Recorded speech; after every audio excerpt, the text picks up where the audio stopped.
Welcome to the Straight Out of Home Video podcast, part of the Geeky Waffle Network.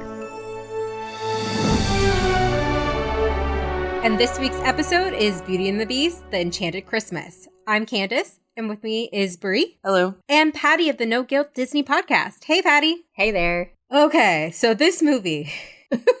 As a child, I thought this was a masterpiece. But now, as I watch it as an adult, I'm not thinking that anymore. It's so weird. It's something. Yeah. So, Patty, what I'd like to do is, Bri, please give a short summary of what this movie is. All right. And I'd love to hear it because I'm still not sure I understood what the movie's about. So go for it, please. I will do my best. Beauty and the Beast and the Enchanted Christmas is about the people of the castle recalling a Christmas flashback where they learned how the Beast and why the Beast hates Christmas. A weird swamp creature like organ player Forte, which is a strange name for a guy anyway, but whatever. I'm just saying, like, it doesn't make sense. Anyway, so he is miserable and he's stuck being an organ and he's like, I want to teach the Beast that Christmas and love suck and then almost kill everyone, but then somehow we're saved and the magic and spirit of Christmas lives on. Is that? Wow. You really, that was the shortest one she's done. I was like, let's move on with this one. So, yeah, it opens up. It's the first Christmas after Belle and the Beast, or I guess he's human. So, I guess the So they're together. Yeah, they're together. They're married. And for some strange reason, Chip asked his mother to recall the story of last Christmas, even though he was there. He was. He lived it. And also, why would he want to recall the horrific moment of them almost all dying? That's Christmas fun. Oh, maybe he repressed it. That's why he didn't remember it. Maybe that's the answer. No. So when you were talking about how funny the name Forte is for a dude, I was like, you know what? I know it means something in music. So I Googled it. It definitely does, right? I Googled it. So Forte means loud or strong, which now when you think of that character, it makes sense why they named him that. Yeah, but I mean, was he really strong? I mean, well, he was a little coward. Strong personality. I think strong personality is what I was going with. There you go. Yeah. But anyway, just a side note. I was like, I'm curious what that means. It just was weird. I mean, he's the only human who never looks human. You know, when they showed him in the flashback within the flashback, you know, I literally wrote down Swamp Thing. So he's played by Tim Curry, who is becoming amazing usual suspect in these movies we've been watching. I mean, he's a go-to voiceover for villainy. I mean, he just has that great voice. And as a child, I could not understand why would anyone not want to be human again. But then, as an adult, I'm like, he's gone freaking crazy being like chained up to a wall. Mm-hmm. Yeah, so the other one, well, the boiler can't walk around. Yeah. And so can't the other, there's shelves. Cabinets. And everything's alive. There's an axe that's alive and he keeps complaining when she's chopping the tree. Did anyone else in that chopping the tree moment notice when he said the massage line? Because it creeped me out. Okay. So yes, So here's the thing about this movie. Thank you. It's a kid's movie. Now I was too old for this as a kid's movie. So when you guys are saying I remember as a kid loving it, I'm like, I never saw it as a kid. So this was my very first viewing, and that's why I wanted to pick it. Yeah, and it gets better. A lot of what I do is actually I review things from a parent perspective. Like, is this safe for kids? Is this good for kids? Ooh, kids okay. So I had kind of that tuning in as I was watching it with my 9-year-old daughter sitting next to me. Now. There were so many problematic lines and song lyrics and things that were said in this. Yes, right? They were. Yeah. So my answer is this movie safe for kids? And what I'm going to say is No, if you're really paying attention, parents, no, it's not. But will your kids get half of it? Probably not. So, whatever. But did your 9-year-old like react to the massage line? she just thought that whole thing was weird. And at one point she slips out. She has her iPad sitting next to her. She slips it out and she opens it up and she starts scrolling on YouTube. And I was like, and there's my answer. This is not a movie. Even my 9-year-old who loves all things Disney, she is my Disney loving, child. And she was so excited to sit and watch this with me. She was not into this movie. So, no, she didn't react, but I did. I was like, what? Wait, what did he just say? So yeah, there's some lines that throughout the movie and even some of the songs that were just not, we were definitely not listening to Menken and Ashman from the original. Like, they were definitely not there in this movie because it was bad. It was bad. The songs are horrible. Let's talk about the song that I'm thinking about right now, which is Tim Curry's Forte's Don't Fall in Love. I wrote down some of the lyrics. I even took a screen cap of this. One of the lines says, "If you're turned on, just turn off." I was like, what? I do not remember that as a child. He also says hell. That love is hell. Yes, love is hell. I wrote that one down, and I was like, gosh. That line is a mood. But not for kids. Well, right, but and not for, you've got to remember, like, put this into perspective. When Beauty and the Beast came out, it was huge, right? And every little girl wanted to be Belle, and everybody loved this. And so they think a couple years later to write this, or not even a couple years. I think it was a year later, something like that. Anyway, they did this, make some more money off Beauty and the Beast, which I get. I respect. I'm all about making the coin. So, I don't fault Disney for doing the things they do. What I was excited in the first moments of the show that I thought, oh, this is probably going to be pretty good, was when I realized that all of the original voice actors essentially were back. And I was like, Angela Lansbury. Yes. I was like, this can't be bad if we've got Angela, right? Oh, Lord. We were so wrong. But but yeah, so that was my thinking. But yeah, it's definitely supposed to be for little kids. But my issue with it is that there was a lot of very, 80s problematic things going on anyway. Like the idea that Belle was trying to stay with some guy. I mean, the Beast was not sympathetic in any way, shape, or form to me in this show. No. He was just a big old jerk the entire time. So why do I want my daughter to watch something to think that it's okay to let some guy treat you that way, right? Yeah, this takes place after he saves her from the wolves. And in, at least in my mind, in that part of the movie, he stops being a jerk. He had that trait, the change had switched. And now all of a sudden we're back to jerky Beast. And and even worse was when they showed him as the the kid? As the jerky kid on Christmas Day before he turned into the Beast originally. Mm-hmm. I was like, you deserve to not come back. Somebody go crush that rose. We're going to go knock it over. It's so interesting because in the original movie, because I was trying to think, I'm in that flashback to him, wasn't there a ball or whatever? You're thinking of live action. Was that only the live action? Because I just know, his one, I remember in the original one, I was oh, it's a 12-year-old by himself in a castle. It's not great to help out an old person. I don't know. A stranger danger. Yeah, stranger danger. But here, he was acting like Dudley Dursley, going, last year I had 24 presents. Yeah, it was just so much of this movie, y'all. So much of this movie is not. I think my answer to this, to get off my soapbox as a parent, is if you are thinking light, fun Christmas holiday movie with your kid, don't. No, he locks her up in a dungeon. Mm-hmm. There's a review of this from a parent on Rotten Tomatoes that says, if you are looking for a sweet holiday tale, this is not it. It is far scarier than you might expect for a Disney holiday title. No, I completely agree. It was, and again, I don't know, maybe back in the 80s. Was this 80s? I keep this saying is 90s. 90s. Oh my gosh. 6 or 96 7.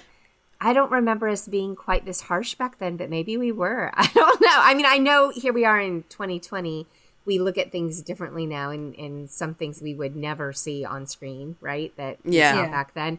But I just didn't realize that even the back in the 90s, where I was pushing things back to the 80s, but I guess the 90s. Yeah. But yeah, no, I think that's a good summation. Is it's not a light and fun, entertaining Christmas. It's not it's not the worst thing I've ever sat and watched. I did watch the whole thing. I wasn't horrified the entire time, just some of the time. And there were some moments, Belle is still a sweet, good, loving character. There's things you can learn, from her. The voices were fun to kind of have that throwback and memory of some of the people, like Jerry Orbach, who's not here anymore. And I loved him so much. So, I mean, we got some of that back. So I think the intention was good at one point to bring these beloved characters with these beloved actors back. It's just the execution of it was so bad. So bad. Okay, so speaking of which, just about the voice actors, the only one who didn't reprise their role was like Bradley Pierce, who played Chip, and Haley Joel Osment takes over. Yeah. Because his voice changed, which of course happens like with Finding Nemo and the Finding Dory. Like the kid's voice is too different. Yeah. Candace, did you watch this more than once as a kid? Because I think I only saw it once. And Oh, no. We had this on VHS. No, I think my mom does too, but... every Christmas. Every Christmas you watch this? Ever since it came out for a few years, we watched it every Christmas. I think I was like one and done. Because also... Candace, I'm not judging your mom, but... Okay, just for the record, kidding. I have a younger sister. So... and it was Belle. Do you know how many times I was Belle for Halloween? No, I know. No, you were obsessed with Belle. Yep. I mean, she made me read books. Let me tell you about what this movie possibly could be. So right after the first movie comes out, 1991, they're like, we need a sequel. And of course, after Return of the Jafar, they're like, yes, we can make money off of this. Oh, gosh, that movie. So it was going to feature Gaston's vengeful younger brother. What? Aviant as a villain. What?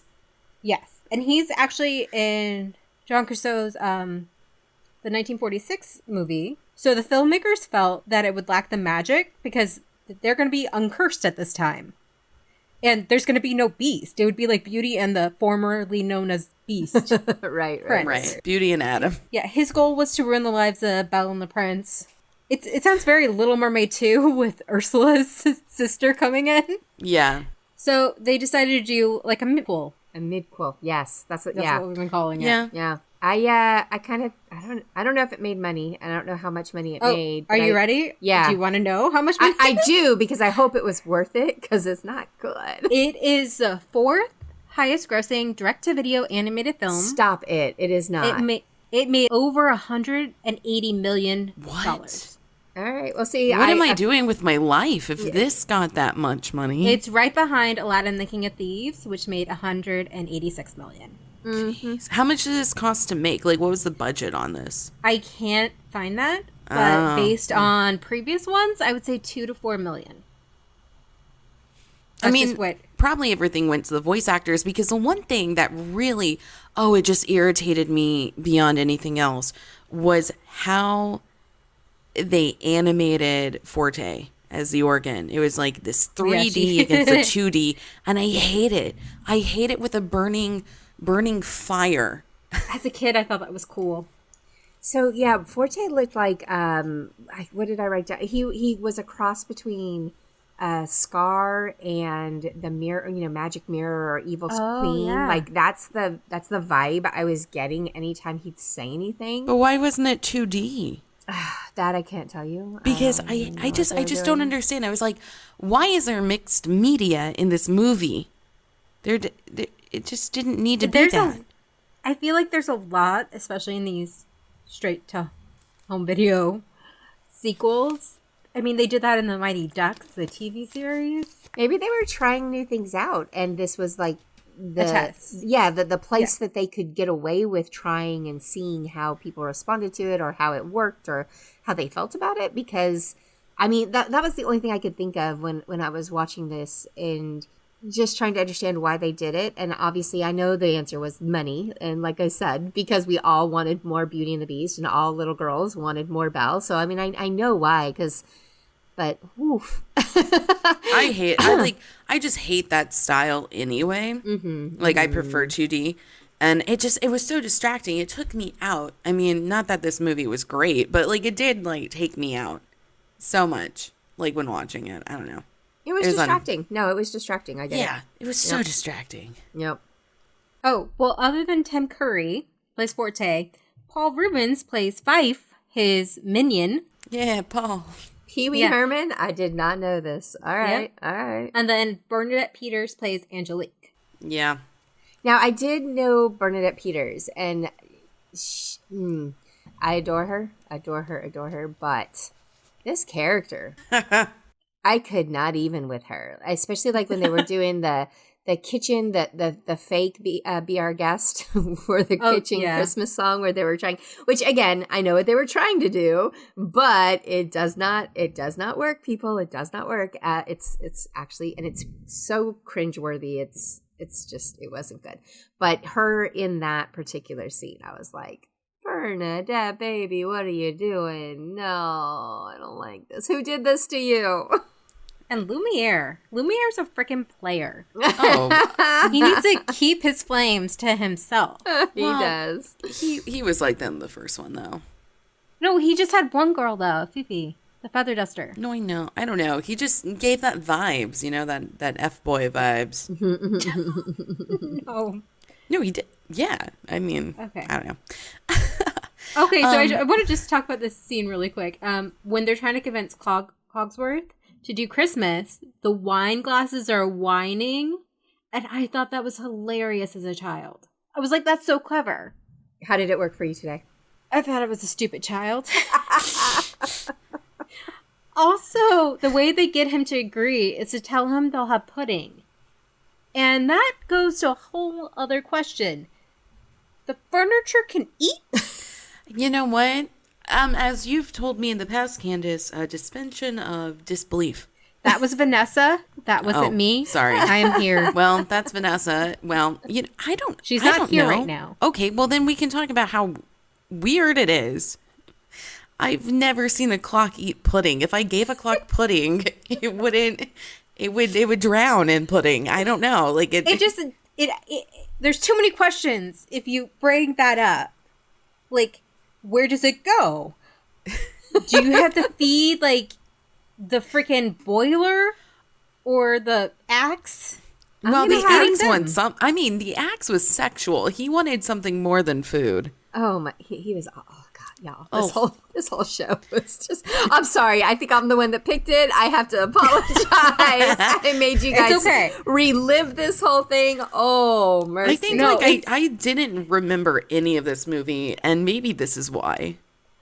I remembered all the songs. Also, can I just say, like, they brought, like, so much trauma in this movie. Mm-hmm. Like, from the beast having trauma of being turned into a beast, and then the trauma he caused on everyone, and then trauma of sticking Belle back in a dungeon, and then she's, like, crying and is like, you'll never be more than just a beast. Like, it was intense. It got dark. This was... So I kept saying to my daughter, I was like, it's going to be like Christmas in July. Ha, ha, ha. You know, that was kind of why I picked this. Mm-hmm. I was like, let's have Christmas in July, Lucy. And she's like, great.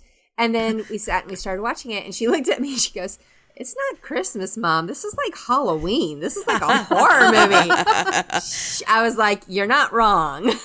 And you know what? I love horror movies. And this one didn't do it for me. Mm-hmm, mm-hmm. Oh, yeah. Forte says, before the enchantment, there was no need for my particular brand of genius. But now the master needs my melodies to feed his tormented soul. Ooh. Oh, I do like that, though. It's very, like, that's, like, very Fan of the Opera-ish, you know? Oh, speaking of which, Forte says, I think not, plays his chord. And then there's a moment where Chips asks what's happening. And it's like the chandelier drop in Phantom of the Opera. I did notice that. And I was like, Andrew Lloyd Webber. Oh, one other thing, if you're talking about the composers, this is the first and only animated film by Disney to have its music score composed by a female composer. Although some songs have been partially composed by female songwriters. But the score, at least. There was nothing wrong with the score. No. Just, I guess my issue is the lyrics. Oh my yeah, gosh. it's definitely I don't know. It's just awful. I thought All that these when I was a songs. kid, I loved that story sequence when she's writing him the book. Oh, that was so, I was like, what is going on? And I was like, this is bad. So you can see when they're flying together, they're on a magic carpet. There's a little Aladdin reference. But I also wrote down in my notes, I'm like, Belle wrote a whole book in one day. This whole thing happens in 2 days. Christmas Eve morning, and then I guess the next day Christmas. But majority is all Christmas Eve. Look, people didn't have distractions back then. They didn't have Twitter. They didn't have Facebook. She was in quarantine before quarantine. Correct. They did not have anything getting them off task. So I could see it. Let's just say that's not the most unbelievable thing that happened in this That's story. true. You know? That's true. Because the beast was like wallowing and like, and yeah, what else is she going to do? Talk to the cupboards for 16 hours a day? Also, have anyone else can I just say, that's true. Can I just say, I would be miserable if I was stuck as the boiler. I think there's so many horrible positions you could be in. I'm like, I would be so jealous of Lumiere. I'm like, you're just a candlestick? You get to walk? Great. Well, that's why Forte went crazy. He was a creepy organ that was chained up. Who looked like a swamp monster to begin with. Didn't he have like almost fangs it looked like? I don't know. His face was messed up. I think you're reading way too much into this. I was like, why? Because the thing is, like, they tried to make him villainous even Before. But like, I was like, no one looks like that. I don't know. It was olden times. He might like have the plague or something. Well, then he should be grateful that he's an organ. Yeah. Yeah, he was happy. He wanted to be the organ. He wanted That's to stay true. the organ. He was cool with all that. Also, when did he get magical lasers? Like, Yeah, that was really weird. He is magical because he could like open chests and have like a laser light show. Yeah, I was like, what?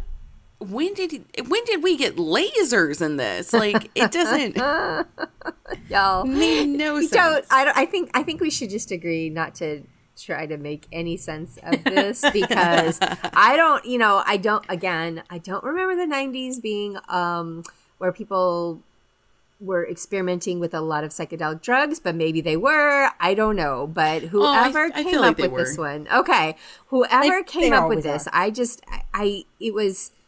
it was just so far out there, and I was thankful that I missed it, and it didn't attack me in my childhood, and that I was definitely, had aged out of it. So, gosh, yeah, if it's like 96, 97, I was definitely full-grown adult, but ooh.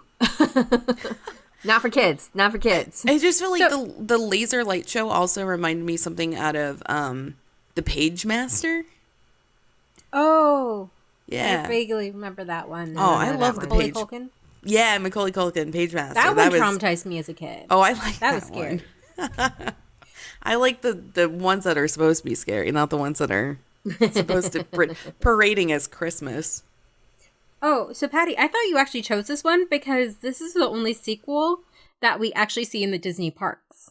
So, what do you mean we see it in the Disney parks? So, like, if you go to Be Our Guest during Christmas time, a lot of the decorations are similar to this movie, including Angelique is on the top of the Christmas tree. Wait, they acknowledge this movie? Now, I think yes. I wanted, when you said that, I was like, you know what, ding, ding, ding. I feel like her dress. I feel like yes, it's her dress too. Yeah, I have that. Yeah, Belle's dress is something that I've seen in the parks or seen pictures of or something along those lines. It's in the parade, and also you can get a photo with her too. Maybe I think she might be in Peasants then, or maybe I'm getting confused with the Halloween. No, you can at Epcot. She's in her pink Christmas dress, in her Christmas outfit. Oh. Yes. Yeah. So, but yeah, that's a very good question. Why are they acknowledging this movie? Just because of the dress? Now, I like the dress. I like the dress a lot. I'll give them points for the dress. But the rest of the movie, no. Here's the thing. If they're going to acknowledge just like Angelique, they should acknowledge Forte. You know what I mean? Like if they're going to acknowledge, just have a creepy pipe organ playing. Yes. You know what? If they're going to acknowledge it, they have to acknowledge everything, and that would be the evil organ who wants to kill everyone, and love, and Christmas.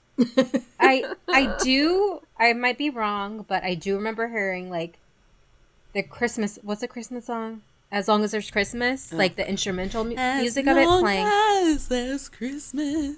Oh. Yeah, that was playing like when you're in like the Beauty and the Beast section of Magic Kingdom and Fantasyland. Like, you know how they even play like music from the Broadway show? Like the Gaston? Oh. It's me. Okay, I know way too much about everything Beauty and the Beast. But yeah, they acknowledge this. I feel like they sell merch related to this, while other stuff is kind of just forgotten. They're cherry picking their own movie. I guess it's because it's Christmas, and it's also Beauty and the Beast, and a lot of people liked it, including me. Well, Candace, did you like the line of, "This is no angel, it's the shadow of a monster"? He is one of those goth nightmare boys that you like so much, Bri. That's true. I don't know. I cried. I did cry when the Beast changed into human in the first movie when I was little. See, you wanted him to be a nightmare boy. I guess so. I do like the nightmare boys. I've been teasing Bri about that since I think we were 14. Yes. This has been my motif. Draco Malfoy is my husband. that's your man. All right. Yeah. Got it. Yeah. Got it. Yeah, that's what started it all. The weasel. I love him. He was a ferret, Bri. I know, but he acts like a weasel. So, can you guys guess the Rotten Tomatoes critic score? I'm going to say a 5%. Okay. I looked it up. It was a 13. It should have been 5. There's what enjoyment did they get to give this a 13? Well, I I think. still kind of like it, and I feel like I might start watching it during Christmas time again. Oh no. No. no, Rotten Candace. Tomatoes. So I think Rotten Tomatoes was fairly new back then. So yeah, you also, so not that many people. Yeah, you got to remember that like their official score meter at that time, they probably only had a handful of people that actually critiqued this one. And if it came out fresh and new now, and they actually had people critique, it probably would. I don't even think it'd make a 5. I think they'd be much harsher with it. I think they would really hurt it. But I was only giving the 5% for Angela Lansbury. Well, yes, Angela and Jerry Orbach. I'm gonna throw Jerry into with Angela because I love him so much. That's true. But outside of that, yeah, I mean, even Tim Curry and Bernadette Peters, like I couldn't. I love y'all. them, but I know, yeah. Not in this movie. It was that. That's how this one was. So I went on Rotten Tomatoes and I saw one of the quotes that you gave Candace about the review. And there's one right by it that's amazing. A fairly desperate attempt to create a plot where there's no room for one. That's amazing. Yeah, my daughter just kept saying, "I'm so confused. This is happening. Oh, no. When is this happening again? Why is this happening again?" And I was just like, "Oh, my little mini movie critic in the making," because she didn't get it either. And so I'm kind of like, if the 9-year-old's not getting it, then we're enjoying it at all. Maybe they should just done like a Chip adventure, of like Chip exploring and getting into trouble. Bri, remember we have 2 more Belle movies to watch. Tales of Friendship and Belle's Magical World. I bet you're gonna get some Chip adventures. I've never seen either of them. I either. remember watching this like once. Again, though, I must have just was like, no, I'm gonna erase this from my memory. Just like little Bri throwing it over their shoulder, being like, "Bye." Yeah. I mean, there's a lot that I was like, nope. So yeah, we usually ask, "Oh, is this good for kids? Is it not?" So no for kids, no for adults, no for adults, except for me and other people who enjoyed this as a child because we were crazy. I mean, but you're gonna start watching it again every Christmas. Yes, I am, with my hot cocoa and I don't know what else. Probably some alcohol too. I feel like there's a drinking game somewhere in Well, this. you know, it's funny you said that because I was like, if this is like 90, I kind of was putting the math together. And I was like, if this is 96, 97, somewhere around there, that was my prime, you know, get the drink on years. And if I had ever watched this would have been a drinking game show. Absolutely, 100% it would have been a drinking game show. So that, I might have to put some thought into that and put So together a every little drinking game time with a this. animated object becomes sexual, Oh my you could take a shot. You take 5 shots. You don't need to remember Every that. time trauma is brought up, the word Christmas. Okay, then you just have alcohol poisoning, Bri. I mean, it'd be quicker to end the movie with, right? Oh, I'm kidding. Don't induce alcohol poisoning, kids. It's bad. That's bad. I'm just gonna cut that That's part bad. out because that's like a lawsuit waiting to happen. Okay, I can't think of anything else to talk about. No, because this movie, I mean, there's nothing to it. There's not a great plot. There's no good songs. Unless you really like that, as long as there would be Christmas songs. The thing is, with my nostalgia glasses, I don't know. Like, I can't take them off. Do you, When it comes to you Beauty and the still Beast kind of stuff? like that song? Yeah. It's It's Beauty and the Beast. It's Paige O'Hara singing. I felt bad that she had to sing that. Okay, I had that moment too. I Okay, completely thank did. you. And part of this is I think I can say this because by the time this comes out, it'll be fine. But I had a screener for on Disney Plus, the new Howard Ashman documentary that's coming out. Mm-hmm. And I just watched this yesterday. So very much in my mind was, Little Mermaid and Beauty and the Beast and Aladdin and all of these amazing songs and lyrics. And they actually show some of the recording sessions with Paige O'Hara. And so when I watched this today, I had that moment of, oh, sweet Paige, this is not Howard, is it? I mean, it was. No, I really did. I just hope they paid her because, like, I know. If I was just in that recording booth, I'd be like, really? Okay. And the arrangements were so weird. I was like, what tune are we on? Like, yeah, I had that thought too. So I'm right there with you. That. All right, thank you. Yeah, no, Ooh, you're not yes, the only Patty. one. Okay. Well, thank you guys for ripping into my childhood. You're Appreciate welcome. it. Can I come back on your podcast? Yes. If I have anything to say about this, I'm going to say yes, Patty. I'm over here judging her parenting as the kid when she was growing up. Judging her choices of music and how she's still going to watch this. Here's the thing, though. I think this is, but luckily this is the last one that I really have fond memories of as a child. After this, I realized movies could be bad. Ooh, okay. Because we get to the Pocahontas 2. Oh, and The Hunchback of Notre Dame 2. Okay, Candace, how about this? On this podcast, I'll promise I will watch this with you on Christmas since I ripped into your childhood. Well, if it helps, you'll probably be able to hang out with Bucky during that. So he'll make it better. My dog is the cutest. I'm just going to cuddle with your dog, and me and your dog are just going to, like, cringe at everything. He didn't want to watch this one with me. Good reason why. See, the dogs do sense evil. It's true. You know what? We just need a good Tim Curry voiceover movie, which would be Ferngully. Yeah, that's what I'm like, there already is one. It's Ferngully. Yeah. I love that one. It might not hold up. We don't know. We'll find out eventually. We'll find out. I'm pretty sure there's also direct-to-home sequels. So we'll also talk about that later, Bri. Patty, can you tell people about your blog and podcast? Oh, yeah, thanks. So I have a podcast that's called No Guilt Disney, and I'm one of 3 co-hosts, and we are 3 grown women that probably know way too much about the Disney parks, and we don't care. We are going to talk about it any chance we get. We are definitely those folks that are, at the grocery store and you overhear somebody say something about going to Disney, and we're like, oh, really? When are you going? What are you doing? Do you have your ADRs? Do you have your fast passes? Do you know anything about it? Well, you know about Rise of the Resistance, right? Okay. That's us, right? So we have this podcast, and it's a variety of things that we talk about. Sometimes they're games, which you were on our podcast, and you did a game with us.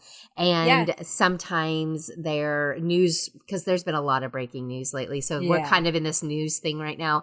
But that's not our main focus. We're not trying to be a news or a trip report podcast. We're more just like the fun stuff of Disney.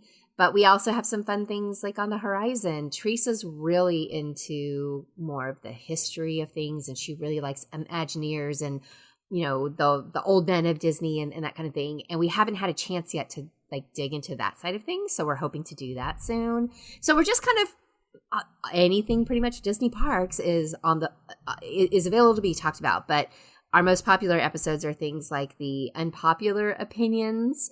We are very into having the folks that are listening to us send us their stories, send us their opinions, send us their memorable moments, send us their stories of cast member interactions. And we like to share those on episodes. So that's what that's about. And it has a corresponding blog, which is noguiltdisney.com, which is all Disney all the time. Heavy dose of Run Disney. If you've ever wanted to run one of those races, let me know. I've got all the questions answered, hashtag all the questions all over this blog, and I can point you in the right directions. You guys have an awesome Facebook group, which I became a part of. Yes, yeah. Great to talk. Thanks for joining with us. Yeah, we do. We have a Facebook group, No Guilt Disney. I mean, everything's No Guilt Disney. And you can come join us in the Facebook group too. And, it's very chill, very relaxed. It's just as stuff comes up, we have discussions about it. Sometimes we put, fun memes and games in there. Sometimes it's just, hey guys, I heard this. Does anybody know anything about it? Kind of questions. It's a good group. We really like it. It's a lot of fun. Bri, can you tell people how to find us? Yeah, you can venture on over to thegeekywaffle.com. You'll find all our podcasts and links there. And we also have a Facebook community group that we just started called the Geeky Waffles. So come join us and be nerdy with us. It's a very safe place, so we'd be more than happy to have you over. And then you can find us on Twitter and Instagram as well. Okay, well, thank you both for destroying my childhood. You're welcome. Appreciate it. You're welcome. Anytime. Yes. And thank you all for listening. We hope you have a happily ever after until the sequel.